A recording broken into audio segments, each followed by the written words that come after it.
I don't even know why we're bothering to do this. Good afternoon. Thank you for giving us a couple extra minutes. I'm Guy Hicks. I want to say thank you to each one of you for coming. I'm the Vice President of Communications at EADS North America, and I know many of you and have worked with you, so I appreciate the time for you being here. I know a lot of you have been hustling this morning, and some of you have been writing, so perhaps the secret's out, but we're here to announce something very important, and it's my pleasure to introduce our participants that are up here with me. Mr. Ralph Crosby is Chairman of the Board of EADS North America, Mr. Sean O'Keefe, who is the CEO of EADS North America, and Mr. Alan McCarter, Chairman of Airbus Americas. We also have a number of other important guests that are with us today, and we'll introduce them a little bit later on. We will have a question and answer session afterwards, so I'd ask that you hold your questions until we move into that portion of the press conference. We're also streaming this live and webcasting it, so please mind your manners. So it's now and also I want to also tell you that we have some folks on the phone, and so when we get into the Q&A session, we'll alternate between those of us that are here in the room and those that are on the phone. It's now my pleasure to introduce Ralph Crosby, Chairman of EADS North America. You know, being chairman is an interesting thing, particularly when you get to chair certain board members who come with broad portfolios. I'd like to introduce one of our board members, a little-known gentleman by the name of Trent Lott, who's sitting in the back row, making sure this board chairman is doing the right thing for EADS North America. Well, look, thanks, Guy, and thank you all for being here. It's great to be here among friends, and you know, this is probably well, it's certainly an important announcement. It's one that a lot of people, I think, have already kind of figured out what we're going to say. But there's a lot to say about what I'm going to announce. For the record, EADS North America, as prime contractor, will bid on the KCX program for the United States Air Force. We're doing this for a number of reasons, but I guess the best and most important one from my perspective is the KC-45, which you see here, which you see that's an actual airplane flying. That's actually refueling an F-16. It's actually a real tanker doing real work, and that's why we think that we're almost compelled to offer this capability to the world's greatest Air Force. And we have notified the Department of Defense today, commensurate with this press announcement, that we are going to bid. Well, why are we doing this? Everybody's sort of gamed this situation a bit, and of course there's been a long path that we've been down, and that started actually 7 years ago, and it's included a lot of time working together with partners, and frankly selling this similar aircraft to other nations, which has got us to today. The reason for EADS North America, which I've shared with many of you, some of you as long ago as 7.5 years when I took over this job, is to bring the capabilities of this corporation to bear to meet our customers' needs. That commitment takes on a very special meaning when your customer goes in harm's way, when they're airmen and airwomen who are flying these aircraft day in, day out to support the warfighter. That commitment takes on special meaning when the real question must be what's best for them. And frankly, if we take the position that we've got to be here for those customers, which is the absolute truth, as we demonstrated in many other lines of business, it would almost be hypocritical for us to say, nope, we can't play. When you got the best, you got to offer it, and that's what we're here to discuss. So let me outline our thinking on this decision to bid on this program. First of all, it's unambiguous that we have the world's best tanker. Every time we have competed with our counterpart from Seattle, we have won. 5 different times, and we've always had essentially the same aircraft. Secondly, our aircraft exists. It's flying. It's doing what tankers do.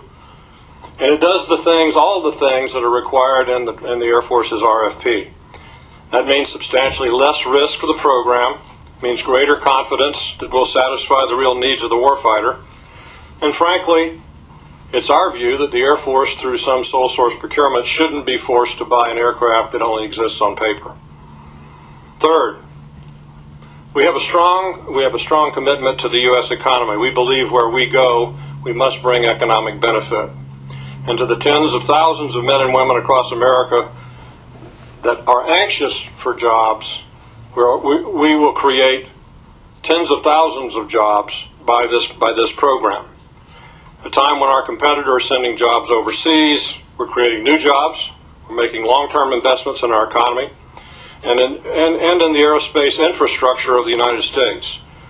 As you know, we will build in Mobile, Alabama, this aircraft. The economic stimulus that's provided by the tanker, though, is bolstered by another commitment that we made 2 years ago and we haven't stepped back from. And that's very straightforward. If we build tankers, we will build freighters. This is an opportunity to double, to triple the number of aircraft that pass through the facilities in Mobile, Alabama. Not an inconsequential addition to the baseline of the tanker. Finally, the fact that the DoD welcomed our participation and actively sought a competitive selection process is important in our decision. The Department clearly recognized the values of competition and recognizes our competencies as a proven DoD prime contractor. Despite the somewhat strident calls by some to prevent our participation, there's no doubt the competition is the single best acquisition tool to achieve best value on acquisitions of this type. Clearly, sole source procurement only benefits the company that holds the monopoly position and harms the U.S. taxpayer.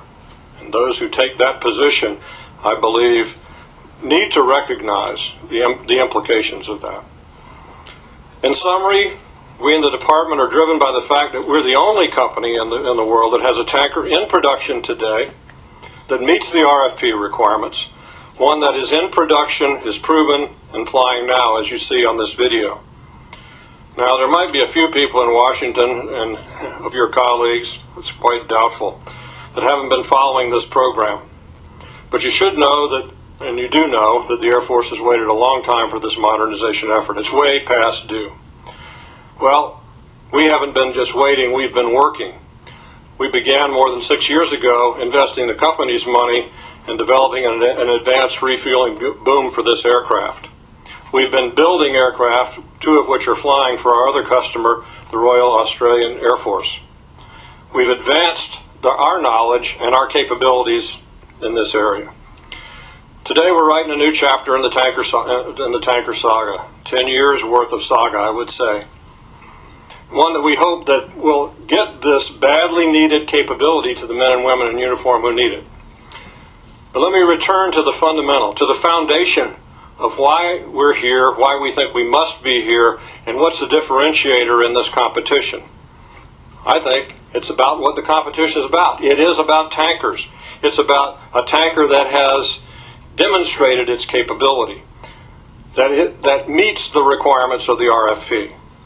And this is kind of interesting compared to our competitor, who for the aircraft that he described as the new generation tanker really doesn't exist in any material form. So the tanker that we will offer the Air Force has successfully performed nearly 500 wet and dry refueling contacts in both day and night conditions.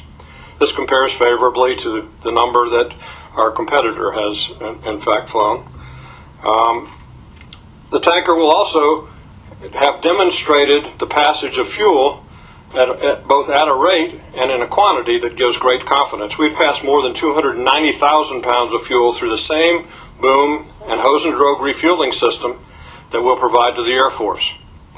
The tanker that we've been flying for the last 2 years has amassed nearly 500 test flight hours to date, and it was recently certified by the European equivalent of the FAA, EASA.